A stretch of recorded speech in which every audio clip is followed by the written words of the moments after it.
त्याच्यानंतर आपण जर पाहिलं असेल तर राज्यामध्ये कुठेही प्लॅनिंग दिसत नाहीये। आज पण मी मुंबईतला आज एक ट्विट केलेलं आहे, दिघा स्टेशन 8 महिने झाले तयार होऊन पण लोकांसाठी उघडलेलं नाही, इनॉग्रेट केलं नाही का तर व्हीआयपीएनचे तारखा नाही मिळत आहेत उद्घाटनासाठी। नवी मुंबई स्टेशन 5 महिने तयार होतं, मी ट्विट केल्यानंतर दुसऱ्यांदा ट्विट केल्यानंतर त्यांना बिना उद्घाटनाचं उघडायला लागलं लोकांसाठी। तसंच मुंबई ट्रान्स हार्बर लिंक जो आहे तो तयार आहे, नुसतं 25 तारीख मिळाली म्हणून जो रंगरंगोटी बाकी ठेवली हे सरकारी ट्रिक्स असतात।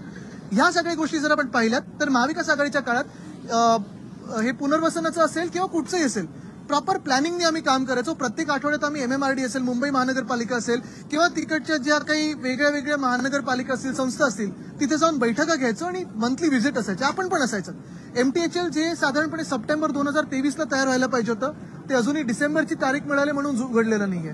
वरळी शिवडी कनेक्टर ऑक्टोबरमध्ये तयार व्हायला पाहिजे होता, मला वाटतं 50%च्या पुढे अजून काम केलेलं नाहीये।